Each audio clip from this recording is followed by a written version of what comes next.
बघा आता software engineering साठी स्टडी स्ट्रॅटेजी काय असणार आहे. ठीक आहे, आता तुम्हाला 70 मार्क्स असतो एंड सेमला क्वेश्चन पेपर येतो. ठीक आहे, तुम्हाला 3 युनिट पासून तर 6 युनिट पर्यंत सिलेबस असणार आहे. ठीक आहे, मग आता तुम्ही कशा पद्धतीने अभ्यास करणार आहे, स्ट्रॅटेजी कशी यूज करणार आहे. आता बघा याच्यामध्ये आयएमपी क्वेश्चन काय असणार आहे. आयएमपी क्वेश्चन म्हणण्यापेक्षा आयएमपी काय काय असू शकतं. आता सपोज एखादा क्वेश्चन आला तर त्याचे तुम्हाला मेन पॉइंट करणं गरजेचं आहे. आता सपोज एससीएम इलिमेंट असेल किंवा प्रोजेक्ट शेड्यूलिंग असेल,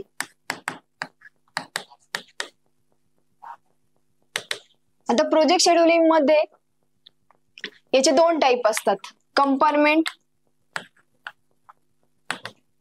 याचे 4-5 टाइप्स असणारे. कंपार्टमेंट असतो, इंटरडिपेंडन्सी असणारे, त्याच्यानंतर टाइम अलोकेशन असणारे. आता याच्यामध्ये भरपूर सारे पॉइंट आहेत. हे पॉइंट तुम्हाला काय करावं लागणार आहे, लक्षात ठेवावं लागणार आहे. याच्यामध्ये थेअरी तुम्ही त्या रिलेटेड तुम्ही लिहू शकता. ठीक आहे, एकदाही वाचल्यानंतर तुम्ही याच्यामध्ये थेअरी लिहू शकणार आहे. पण जे मेन पॉइंट आहे पेपरला नेहमी लिहिताना मेन पॉइंट जे असणार आहे ते तुम्हाला कव्हर करायचे असणार आहे. जेव्हा तुम्ही मेन पॉइंट लिहितात तेव्हा तुम्हाला त्याच्या खाली अंडरलाईन करणं गरजेचं आहे. म्हणजे काय होतं की मेन पॉइंट जर दिसले तर मध्ये थेरी वाचायची गरज पडत नाही, कारण मेन पॉइंटच काय असणार तुमचे आयएमपी असणारे, इम्पॉर्टंट असणार आहे. त्याच्यामुळे लिहिताना पेपर सॉल्व्ह करताना सॉफ्टवेअर इंजिनिअरिंग मध्ये काय असणे मोस्टली थेरी पार्टच आहे. 10 ते 20% लॉजिकल पार्ट आहे, जिथे एक्झाम्पल यूज करतो आपण. 1-2 एक्झाम्पल असणार आहे, बाकी काही नसणार आहे, किंवा चार्ट असणार आहे. ठीक आहे, मग याच्यामध्ये ना सॉफ्टवेअर इंजिनिअरिंग मध्ये जे थेरी पार्ट आहे त्याच्यामध्ये तुम्हाला काय करायचं आहे, पॉइंट काय करायचे, लक्षात ठेवायचे. मग पॉइंट कसे लक्षात ठेवणार आहे, मोस्टली सॉफ्टवेअर इंजिनिअरिंग मध्ये जे पॉइंट आहे ते सेमच आहे. फक्त जे काही पार्ट आहे त्याच्यामध्ये जे काही पॉइंट आहे ते तुम्हाला लक्षात ठेवणं गरजेचं आहे. मग आपण सॉफ्टवेअर इंजिनिअरिंग मध्ये मग काय असणार आहे तुमचं याच्यामध्ये इस्टिमेशन काय असणार आहे, प्रोजेक्ट इस्टिमेशन. तर प्रोजेक्ट इस्टिमेशन काय असतं की ज्यावेळेस आपण प्रोजेक्ट डेव्हलप करतो त्यावेळेस आपल्याला काय करावं लागतं, इस्टिमेट करावं लागतं. मग टेस्टिंग काय असतं, टेस्टिंग का करतो आपण, आपला प्रोजेक्ट डेव्हलप झालाय पण त्याच्यामध्ये काही एरर आहे की बग्स आहे की हे चेक करण्यासाठी आपण काय करतो, टेस्टिंग करतो. टेस्टिंग का करतो, जेव्हा एंड युजरला आपल्याला प्रोजेक्ट द्यायचा असतो त्याआधी आपण काय करतो, टेस्टिंग इम्पॉर्टंट असतं. मग या सगळ्या गोष्टींसाठी आपल्याला काय काय लागतं, रिक्वायरमेंट लागते. ठीक आहे, रिक्वायरमेंट आपण गॅदर करतो, त्याच्यानंतर आपण त्याच्यामध्ये अनालाइज करतो, अनालाइज केल्यानंतर त्याच्यामध्ये डिझाईन करतो, डिझाईन केल्यानंतर त्याच्यामध्ये आपण काय करतो, मॉडेलिंग करतो, देन आपण डेव्हलपमेंट करतो, डेव्हलपमेंट केल्यानंतर काय करतो, त्याचं टेस्टिंग करतो, देन आपण काय करतो, डिप्लॉयमेंट करतो.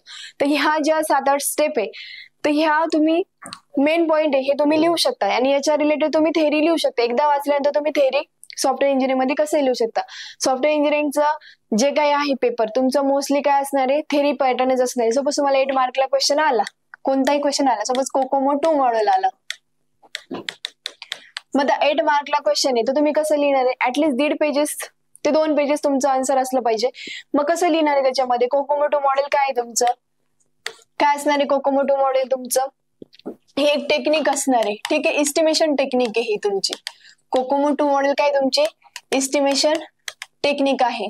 ठीक आहे, कोकोमो 2 मॉडेल मध्ये मग अजून भरपूर सारे पॉइंट येणार आहे ते तुम्हाला काय करायचे, कव्हर करायचे. ठीक आहे, एक तुम्ही जेव्हा वेळेस एक टेक्निक लिहिणार आहे त्याबद्दल तुम्हाला त्याच्या रिलेटेड काहीतरी इन्फॉर्मेशन लिहावं लागणार आहे. ठीक आहे, जसंच माझा इथे बघा प्रोजेक्ट शेड्युलिंग मध्ये आपण हे खूप सारे पॉइंट लिहिले. मग कंपार्टमेंट काय असणार आहे, कंपार्टमेंट मध्ये काय होतं, इंटरडिपेंडन्सी काय असते, इंटरडिपेंडन्सी म्हणजे काय, दोन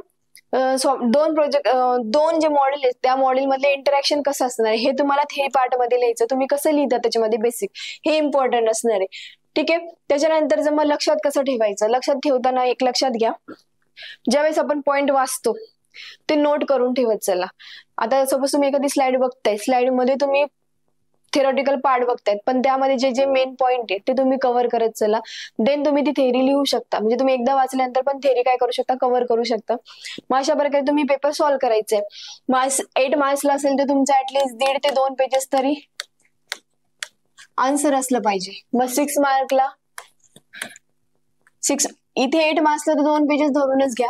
6 मार्कला तुम्ही काय करणार आहे, 1 to हाफ पेज आणि 4 मार्क्सला 1 पेज, 1 किंवा हाफ पेज असं समजा. त्यावेळेस तुम्ही काय करू शकता, स्कोअर करू शकता. ठीक आहे, स्कोअर तुम्ही काय करू शकता सॉफ्टवेअर इंजिनिअरिंग मध्ये इझिली करू शकता. कसे 70 आउट ऑफ तुम्हाला 50च्या अबो म्हणजे 55च्या अबो मार्क्स पडू शकतात. ठीक आहे, त्यासाठी तुम्हाला फक्त पॉईंट काय करावं लागणार आहे, लर्न करावं लागणार आहे, असं समजा लक्षात ठेवावंच लागणार आहे तुम्हाला पॉईंट. ठीक आहे, तिथे काही ऑप्शन नाही. आता लर्न कसं करायचं किंवा लक्षात कसं ठेवायचं, तुम्हाला IMP क्वेश्चन बऱ्यापैकी तुम्ही आता जर पेपर सोल्युशन बघितले असेल तर तेच क्वेश्चन काय होतात, रिपीट होतात. मग त्यामध्ये मोस्ट IMP क्वेश्चन कसे असू शकतात बघा, कोकोमो 2 मॉडेल येऊ शकतो, व्हेरिफिकेशन आणि व्हॅलिडेशन मधला डिफरन्स काय, ठीक आहे, SCM एलिमेंट काय म्हणजे सॉफ्टवेअर कॉन्फिगरेशन मॅनेजमेंट एलिमेंट काय ते तुम्हाला लिहावं लागणार आहे, टेस्टिंगचे रिपोजिटरी पॅटर्न काय तो तुम्हाला लिहावा लागणार आहे. ठीक आहे, त्याच्यानंतर असं नाही तुमचं कोकोमो 2 मॉडेल तर झालेलंच आहे तुमचं, यूज केस डिझाईन काय असणार आहे, त्याचे टेक्निक कोणकोणते यूज केलेले आहे हे येऊ शकतं तुम्हाला. त्याच्यानंतर SCM एलिमेंट झाला, प्रोजेक्ट शेड्युलिंग काय असणार आहे हे पण विचारू शकतात, प्रोजेक्ट एस्टिमेशन काय असू शकतं हे विचारू शकतात. त्याच्यानंतर तुम्हाला येणारे बघा हे झालं, त्याच्यानंतर डिझाईन कॉन्सेप्ट कोणकोणते, जे ऍब्स्ट्रॅक्शन असणारे, मॉड्युलॅरिटी असणारे, पॅटर्न असणारे. मोस्ट IMP क्वेश्चन आहे तुमचं डिझाईन कॉन्सेप्ट आणि डिझाईन मॉडेलिंग. ठीक आहे, तर हे मोस्ट IMP क्वेश्चन आहे, कोकोमो 2 मॉडेल तर येणारच. ठीक आहे, त्याच्यानंतर SCM एलिमेंट असू शकतं, प्रोजेक्ट शेड्युलिंग, प्रोजेक्ट एस्टिमेशन असू शकतं. ठीक आहे, त्याच्यानंतर यूज केस डिझाईन टेक्निक, यूज केस मध्ये डिझाईन टेक्निक मध्ये काय काय येणार आहे, व्हेरिफिकेशन अँड व्हॅलिडेशन यांच्यामधला डिफरन्स काय काय येऊ शकतो हे विचारू शकता तुम्हाला. ठीक आहे, व्हेरिफिकेशन अँड व्हॅलिडेशन, ते हे मोस्ट तुम्हाला काय विचारू शकतात, हे क्वेश्चन येऊ शकतात. मग हे कमीत कमी 6 मार्क्सला तरी हे क्वेश्चन तुम्हाला विचारू शकतात. मग पेपर लिहिताना मोस्ट इम्पॉर्टंट आहे, पेपर लिहिताना कधी पण जेव्हा तुम्ही पॉईंट लिहिता त्याच्या खाली अंडरलाईन करत चला. म्हणजे मेन पॉईंट जरी तुम्हाला माहित असणार आहे मेन पॉईंट काय, मेन पॉईंट तुम्ही लर्न करणारे लक्षात ठेवणार, ते मेन पॉईंट लिहिल्यानंतर त्याच्या खाली अंडरलाईन करत जा. मग थेरी त्याच्या रिलेटेड तुम्ही लिहू शकतात, एकदा बुक मधनं किंवा एकदा PPT मधनं तुम्ही लर्न केल्यानंतर तुम्ही ते लिहू शकतात पेपरमध्ये. मग हे असणार आहे तुमचं पेपरची स्ट्रॅटेजी कसं सॉल्व्ह करण्याची. ठीक आहे, आता जर सपोज कोकोमो 2 मॉडेल किंवा प्रोजेक्ट शेड्युलिंग मॉडेल आलं तर मग प्रोजेक्ट शेड्युलिंग मध्ये काय असणार आहे, मग तुम्हाला त्याची डेफिनेशन लिहावं लागणार आहे. प्रोजेक्ट शेड्युलिंग काय असणार आहे त्याची तुम्ही काय लिहिणार, फर्स्ट डेफिनेशन म्हणजे त्याची कॉन्सेप्ट लिहिणार आहे की ऍक्च्युअल ते काय, प्रोजेक्ट शेड्युलिंग काय असणार आहे की आपण त्याच्यामध्ये डिफाईन करतो स्टेटस आणि टाइम. मग का करतो आपण, वाय हा एक क्वेश्चन येणार तुमचा, बरोबर, त्याच्या खाली अंडरलाईन करा. का करतो आपण, त्याच्याने आपल्याला काय मिळते, डायरेक्शन मिळते, टाइम मॅनेज होतो. ठीक आहे, हे असणार आहे. आता प्रोजेक्ट शेड्युलिंग मध्ये पण त्याचे 6 सायकल असणार आहे. ठीक आहे, ते 6 सायकल काय आपण बघितलेलं आहे, त्या 6 सायकल तुम्हाला काय करायचे आहे, त्या डायग्राम मध्ये काढायचे आहे. त्याच्यानंतर मग त्याचे काय असणार, प्रोजेक्ट शेड्युलिंगचे तुमचे कन्सेप्ट असणार आहे, कंपार्टमेंट, इंटरडिपेंडन्सी. मग कंपार्टमेंट काय असतं तुम्हाला त्याच्याबद्दल रिलेटेड लिहायचंय. कंपार्टमेंट मध्ये काय करतो आपण, एक प्रोजेक्ट आहे आणि त्याचं काय करतो, कंपोनंटला ब्रेक करतो आणि प्रत्येक कंपोनंटला काय करतो, असाइन करतो. ठीक आहे, त्याच्यानंतर इंटरडिपेंडन्सी काय असणार, म्हणजे या दोघांमधले रिलेशन काय असणार, म्हणजे या दोघांमध्ये जर रिलेशन असलं तर यांचं जो काय डिफाईन केलेलं असणार स्टेटस ते काय असलं पाहिजे, सेम असलं पाहिजे. टाइम अलोकेशन काय याच्यामध्ये तुम्हाला लिहायचंय. मग प्रत्येक पॉईंट खाली तुम्हाला अंडरलाईन करायचं. आणि जिथे जिथे डायग्राम आहे, डायग्राम सॉफ्टवेअर इंजिनिअरिंग मध्ये खूप सारा डायग्राम आहे, मेन डायग्राम वर फोकस करा.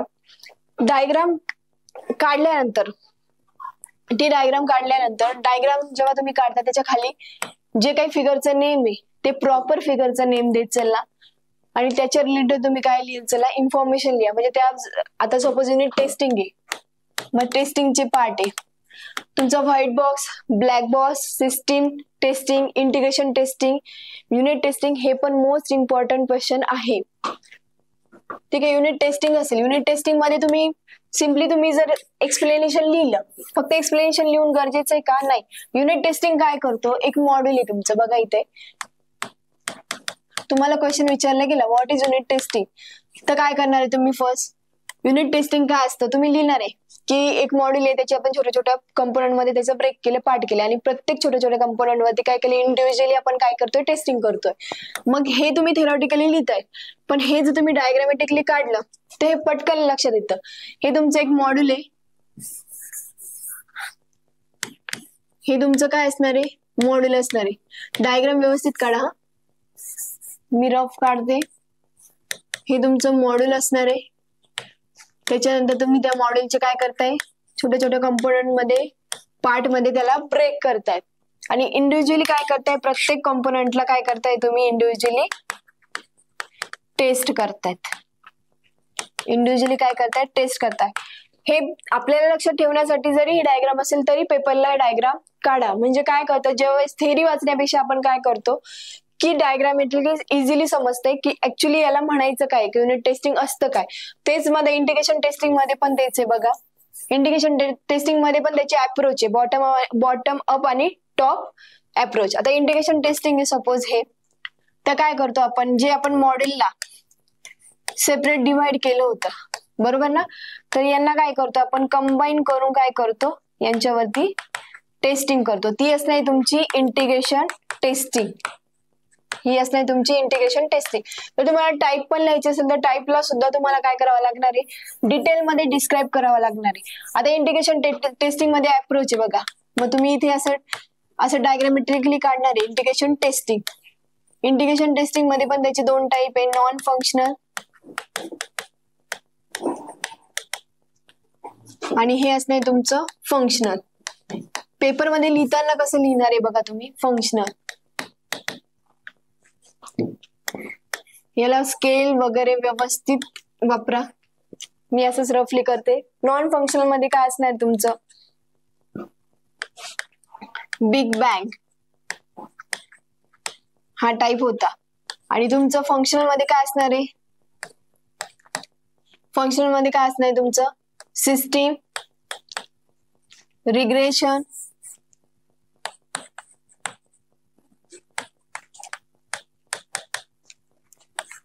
स्मोक, सिस्टीम झाले. तर हे जे काही टाइप आहे, म्हणजे तुम्ही हे डायग्रामेटिकली असं पेपरमध्ये व्यवस्थित दाखवा की इंटिग्रेशन मध्ये तुम्हाला म्हणायचं काय, की इंटिग्रेशन टेस्टिंग मध्ये तुम्ही लिहिताना काय लिहिणार आहे. मग थेरॉटिकली तुम्ही लिहू शकतात की असे दोन पार्ट आहे, पण जेव्हा तुम्ही डायग्रामेटिकली दाखवता त्याच्याने तुमचा स्कोर वाढू शकता. हे लक्षात ठेवा. तुम्ही जेवढं डायग्रामेटिकली दाखवणार आहे तेवढं तुमचं स्कोरिंग काय होणार आहे, जास्त वाढणार आहे. मी मगाशी सांगितलं होतं की शेड्युलिंग मध्ये बघा प्रोसेस असते, त्यावेळेस तुम्ही 6 सायकलिंग दाखवू शकता. त्यामध्ये तुम्ही काय काय प्रोसेस केली हे तुम्हाला जनरेट होऊ शकतं. सेम यूज केस डायग्राम मध्ये पण बघा, जर आपल्याला ऍक्टर आणि ऍक्शन मध्ये काही दाखवायचं असेल तर हे आपण डायग्रामेटिकली काय करू शकतो, इझिली आपण काय करू शकतो, दाखवू शकतो. ठीक आहे. त्याच्यानंतर असणारे बघा, तुम्ही ज्यावेळेस तुम्ही डायग्राम काढणार आहे त्याच्या खाली जे तुम्ही नेम देणार आहे त्याचं ते प्रॉपर नेम द्या. तुम्ही जर पॉइंट लिहिणार असेल तर पॉइंटला काय करा, नंबरिंग करत चला. एक पॉइंट लिहिला तर त्याच्या नंबर, त्याच्या खाली अंडरलाईन. दुसरा पॉइंट लिहिला तर त्याचा नंबर. आणि लिहिताना पेपर एकदम सुटसुटीत लिहायचा. एक पॉइंट लिहिलाय तुम्ही, त्याचं लेबल दिलं तर त्याचं डिस्क्रिप्शन लिहा 2 ते 3 लाईन मध्ये. देन सेकंड नंबर टाका एक लाईन सोडून. सेकंड नंबरचा जो पॉइंट असेल त्याला अंडरलाईन करा. देन त्याचं डिस्क्रिप्शन लिहा. ठीक आहे. त्याच्या आधी करताना तुम्हाला काय काढायचे, डायग्राम काढायचे. बरोबर. तर तुम्ही अशा पद्धतीने काय करू शकता, पेपर सॉल्व्ह करू शकता. याने तुम्हाला तुमचा स्कोर काय करू शकतो, वाढू शकतो. सॉफ्टवेअर इंजिनिअरिंग मध्ये जे पण तुम्हाला एक्सप्लेन करायचे ते डायग्रामेटिकली दाखवल्याने खूप फरक पडू शकतो, तुमच्या स्कोरिंगला फायदा होऊ शकतो. म्हणून जेव्हा पण तुम्ही सॉफ्टवेअर इंजिनिअरिंगचा पेपर सॉल्व्ह करणार आहे त्यावेळेस तुमचा फोकस मेन हा असला पाहिजे की तुमचे नेमके पॉईंट कोणते, मेन पॉईंट कोणते. व्हाईट बॉक्स आणि ब्लॅक बॉक्स टेस्टिंगचं मी एक्झाम्पल घेते बघा. आता तुम्हाला माहितीये ब्लॅक बॉक्स मध्ये काय होतं, ब्लॅक बॉक्स टेस्टिंग मध्ये इनपुट आणि आउटपुट काय असतो, इम्पॉर्टंट असतो. हे तुम्ही थेरॉटिकली लिहू शकतात. तुम्ही लिहू शकतात. पण ज्यावेळेस तुम्ही डायग्राम काढणार त्याची, हे तुमचं ब्लॅक बॉक्स झालं. इथे लिहिताना लिहायचं ब्लॅक बॉक्स आणि इथे लिहा शॉर्टकट मध्ये logical, not important, implementation not important. म्हणजे हे समजतं की ऍक्च्युअली ब्लॅक बॉक्स मध्ये काय होतं हे समजू शकतं. इनपुट आणि आउटपुट काय असणार आहे, इम्पॉर्टंट असणार आहे. त्याचप्रमाणे व्हाईट बॉक्स मध्ये काय असणार आहे, लॉजिकल इनपुट आउटपुट सोबत लॉजिकल आणि इम्प्लिमेंटेशन जे पण असणार ते इम्पॉर्टन्स असणार आहे. हे डायग्रामेटिकली तुम्ही सॉफ्टवेअर इंजिनिअरिंग मध्ये शो करत चला. म्हणजे प्रॉपर समजताय की तुम्ही थेरी काय लिहिणार आहे किंवा काय लिहिले थेरी मध्ये. सपोज तुम्हाला एस्टिमेशन, प्रोजेक्ट एस्टिमेशन मध्ये क्वेश्चन आला,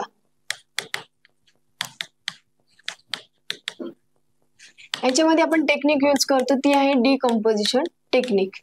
मग डिकम्पोजिशन टेक्निक मध्ये काय करतो आपण, LOC वापरतो. मग डिकम्पोजिशन टेक्निक मध्ये पण त्याचे टाइप्स आहे किंवा त्याचे की कंपोनंट्स आहे आपण म्हणूया. तुम्ही पेपरला लिहिताना अशाच पद्धतीने लिहायचंय. ठीक आहे. प्रोजेक्ट एस्टिमेशन क्वेश्चन आला त्याच्यामध्ये एक टेक्निक यूज केली आपण डिकम्पोजिशनची. ठीक आहे. त्याच्याबद्दल तुम्हाला थेरी लिहायची, त्याच्याखाली अंडरलाईन करायची, त्याच्या 2-3 लाईन तुम्हाला एक्सप्लेन करायच्या. मग त्यामध्ये आहे की कंपोनंट, त्याला स्टार करा. की कंपोनंट मध्ये काय असणार त्याची सायझिंग, आणि सेकंड आहे तुमचं व्हॅलिडेशन समथिंग काहीतरी आहे, मला एक्झॅक्टली आठवत नाहीये. सायझिंग असणार आहे आणि सेकंड व्हॅलिडेशन असणार आहे. ठीक आहे. मग हे 2 झालं, याच्याबद्दल तुम्हाला ब्रीफ मध्ये लिहायचं. ठीक आहे. त्याच्यानंतर त्याच्यामध्ये पण 2 टाइप आहे बघा. फंक्शनलिंग आहे इथे बघा, सॉरी फंक्शनल. याच्यामध्ये पण याचे 2 टाइप आहे. मग फर्स्ट आहे तुमचा LOC. LOC चा मिनिंग काय असणार, लाईन ऑफ कोड असणार आहे. आणि दुसरा आहे तुमचा FP बेस म्हणजे फंक्शन पॉइंट. बरोबर. मग याचं डिस्क्रिप्शन लिहायचं, तुम्हाला याचं डिस्क्रिप्शन लिहायचं अंडरलाईन करून. देन आता तुम्हाला सपोज LOC बद्दल विचारला, मग तुम्ही LOC बद्दल कसं एक्सप्लेन करणार आहे बघा. LOC लिहिणार आहे तुम्ही. LOC म्हणजे काय असणार, तुमचं लाईन ऑफ कोड असणार आहे. त्यामध्ये काय असणार, नॉन स्टँडर्ड गोष्टी काय केलेल्या असतात, इन्क्लूड केलेल्या असतात. हे असं तुम्ही थेरोटिकली लिहू शकता. मग तुम्हाला डायग्रामॅटिकली एक्सप्लेन करायचं असेल, डायग्राम काढायची असेल तर कसं करणार, तुम्ही एक काय घेणार आहे, कंपोनंट घेणार आहे. त्याच्यामध्ये हे मॉड्यूल आहे M1, हे M2 आणि हे M3. एक्झाम्पल तुम्हाला आता इथे सॉल्व्ह करायचे. हे डायग्राम झाली तुमची. एक्झाम्पल सॉल्व्ह करायचे. M1 मध्ये आहे लाईन ऑफ कोड 4000, M2 मध्ये आहे 3000 आणि M3 मध्ये आहे 2000.